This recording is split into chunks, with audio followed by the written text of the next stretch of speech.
Good evening students. तो आज हम लोग अपने 12th क्रैश कोर्स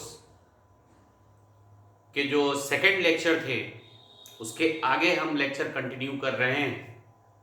और प्रीवियस लेक्चर में हमने बताया था कि आज के क्लास में हम आपको बताएंगे कि कैसे हम रेवेन्यू नेचर के रिसीट्स और रेवेन्यू नेचर के पेमेंट, कैपिटल नेचर के रिसीट्स और कैपिटल नेचर के पेमेंट किस तरीके से आइडेंटिफाई करेंगे। तो इस पे थोड़ा सा अगर ध्यान दें तो सबसे पहले हम लोग इन चीजों को समझते हैं कि जो हमारे रेवेन्यू नेचर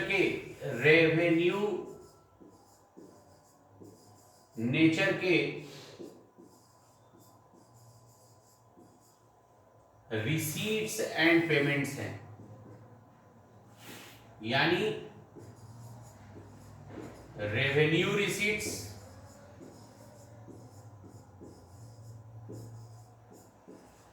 और रेवेन्यू पेमेंट।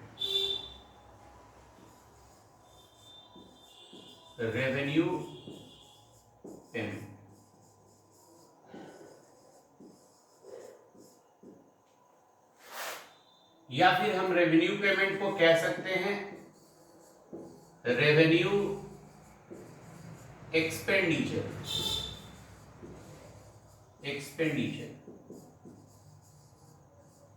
आप रेवेन्यू रिसीट और रेवेन्यू पेमेंट। तो बच्चे सबसे पहले ये चीज समझा जाए कि ये दोनों ही जो हैं ये कहां शो होते हैं। तो आप ध्यान से देखो तो इन दोनों को ही हम इनकम एंड एक्सपेंडिचर साइड में शो करते हैं, एक्सपेंडिचर अकाउंट में शो करते हैं। अब रही बात किस साइड में, तो ऑब्वियस है कि ये रिसीप्ट्स है तो ये इनकम साइड में शो होता है और ये एक्सपेंडिचर है तो एक्सपेंडिचर साइड में शो होता है, एक्सपेंडिचर साइड। अब बात आती है कि ये तो चीजें समझ में आ गई कि रेवेन्यू नेचर के रिसीट्स और रेवेन्यू नेचर के पेमेंट यानी एक्सपेंडिचर दोनों के दोनों इनकम एंड एक्सपेंडिचर अकाउंट में रिकॉर्ड किए जाते हैं। और जो रेवेन्यू रिसीट्स है ये इनकम साइड में दिखाया जाता है, किसके, इनकम एंड एक्सपेंडिचर अकाउंट के। और एक्सपेंडिचर जो है रेवेन्यू एक्सपेंडिचर वो एक्सपेंडिचर साइड में शो किया जाता है, किस अकाउंट के, इनकम एंड एक्सपेंडिचर अकाउंट। अब बात आती है कि ये रेवेन्यू नेचर के जो रिसीट्स और पेमेंट्स हैं इन्हें हम कैसे आइडेंटिफाई करेंगे, कैसे हम इन्हें क्लासिफाई करेंगे कि कोई रिसीट्स या पेमेंट ये रेवेन्यू नेचर का है। इसके लिए हमें जरा ध्यान देना होगा इन नोट्स के ऊपर, और ये नोट्स जो है वो आपको बताएगा कि यदि कोई रिसीट्स या पेमेंट रेकरिंग नेचर का है, रेकरिंग नेचर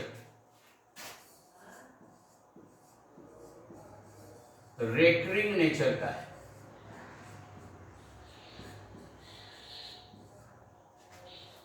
यानी रेकरिंग नेचर का मतलब कि बच्चे रेगुलर होने वाला है, रेगुलर बेसिस पर होने वाले कोई भी रिसीट्स और कोई भी एक्सपेंडिचर रेवेन्यू नेचर के एक्सपेंडिचर होंगे। साथ ही साथ एक और भी इसके आइडेंटिफाई के लिए ध्यान देना है कि ये स्पेसिफिक नहीं होगा, नॉट फॉर स्पेसिफिक पर्पस या स्पेशल पर्पस, स्पेशल पर्पस के लिए नहीं होगा, यानी कोई रिस्ट्रिक्शन नहीं होगा इस अमाउंट को कहीं पर भी खर्च करने के लिए, नो रिस्ट्रिक्शन। और तीसरा जो होगा वो जनरली ये स्मॉल अमाउंट का होगा, जनरली ये स्मॉल अमाउंट का होगा। तो जब कोई रिसीट्स का अमाउंट रेगुलरली आपको रिसीव हो रहा है यानी रेकरिंग नेचर का है। अब थोड़ा सा इसको और अच्छे से समझते हैं, जरा इसके कुछ एग्जाम्पल्स देख लेते हैं, 7-8 एग्जाम्पल्स देख लेते हैं कि आखिर रेवेन्यू नेचर के जो एक्सपेंसेस हैं या इनकम हैं वो इनके एग्जाम्पल्स, यानी किसके एग्जाम्पल्स भाई, रेवेन्यू रिसीप्ट्स के हम एग्जाम्पल्स बता रहे हैं। और इधर हम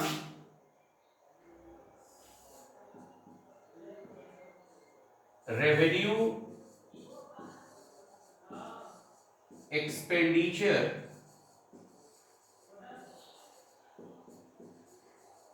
के एग्जाम्पल बता रहे हैं। एग्जाम्पल रेवेन्यू रिसीट्स के एग्जाम्पल और रेवेन्यू एक्सपेंडिचर के एग्जाम्पल। जैसे फर्स्ट में अगर देखें तो सब्सक्रिप्शन, सब्सक्रिप्शन, दूसरा एंट्रेंस फी, एंट्रेंस फी, या फिर तीसरे में एडमिशन, एडमिशन या मेंबरशिप फी, मेंबरशिप फी।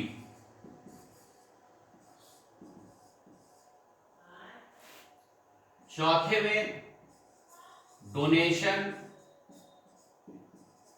या फिर जनरल डोनेशन।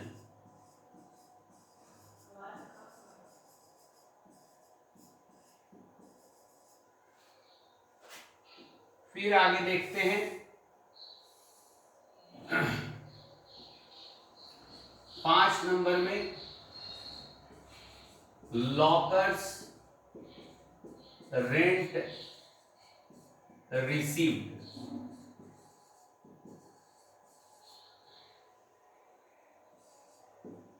और any income on regular basis.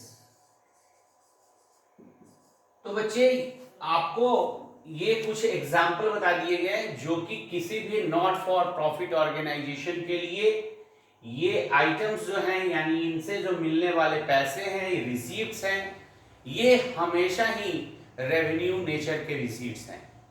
और इसीलिए इन सभी को हम income side of income and expenditure account में शो करते हैं। यानी ये सारे के सारे आइटम्स जो हैं ये इनकम एंड एक्सपेंडिचर अकाउंट के इनकम साइड में लिखा जाता है। अब जरा हम आते हैं किसके एग्जाम्पल के लिए, तो जरा हम देखते हैं किसका, रेवेन्यू एक्सपेंडिचर। अब रेवेन्यू एक्सपेंडिचर में क्या है, इसके बारे में क्या बताएगा, रेकरिंग नेचर का, बार बार किया जाने वाला एक्सपेंस, जैसे सैलरीज पेड, रेंट पेड, ठीक है, printing and stationery, printing and stationery,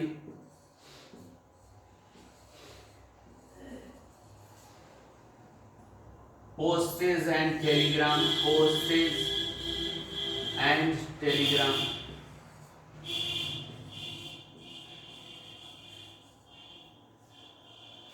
general expenses, general expenses,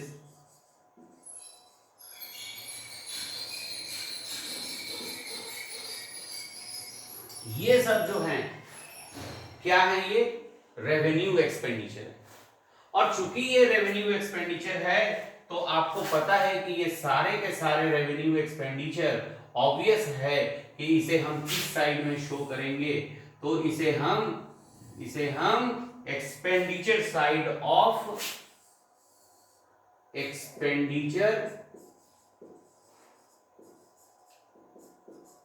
side of income and expenditure account में शो करेंगे। और इस तरीके से हम ये अच्छे तरीके से समझ पाए कि भाई रेवेन्यू नेचर के रिसीट्स और रेवेन्यू नेचर के एक्सपेंडिचर कौन कौन से हैं। बहुत सारे एक्सपेंडिचर हैं जो रेवेन्यू एक्सपेंडिचर कहे जाते हैं, बस उसके नेचर को ध्यान में रखना है कि अगर वो रेगुलर बेसिस पे होने वाला एक्सपेंडिचर है किसी भी नॉट फॉर प्रॉफिट ऑर्गेनाइजेशन का, तो वो क्या होगा, रेकरिंग नेचर का एक्सपेंस होगा। और रेकरिंग नेचर के एक्सपेंसेस जो होते हैं वो रेवेन्यू नेचर के एक्सपेंडिचर होते हैं, स्मॉल अमाउंट का होगा। और वो एक्सपेंडिचर हम रेगुलर डेली बेसिस पे किए जाने वाले या मंथली बेसिस पे किए जाने वाले आइटम्स के लिए कर रहे हैं। रिसीप्ट्स में वैसे ही समझ में आया कि जो हमें रेगुलर रिसीव हो रहा हो, जैसे subscription not for profit organisation के मेंबर्स से रिसीव होता है, चाहे वो मंथली बेसिस हो, क्वार्टरली बेसिस हो, हाफ ईयरली बेसिस हो या ईयरली बेसिस हो। मतलब ये रेगुलर इनकम है किसका, किसी भी नॉट फॉर प्रॉफिट ऑर्गेनाइजेशन का। तो इसीलिए subscription is the main income of not for profit organisation. तो इसको ध्यान में रखना है। अब ये जो स्लाइड है, अब यहां पर हम बहुत अच्छे से क्लियर कर लिए हैं कि हमारे रेवेन्यू नेचर के रिसीट्स और पेमेंट क्या है। रेवेन्यू नेचर के रिसीट्स और पेमेंट कौन कौन से हैं। तो रेवेन्यू नेचर का रिसीट्स और रेवेन्यू नेचर का पेमेंट ये हमारा क्लियर हो गया। अब हम दूसरे फेज में आते हैं जरा इसको समझने के लिए कि कैपिटल नेचर के रिसीट्स और कैपिटल नेचर के पेमेंट को समझते हैं। तो आइए हम लोग अब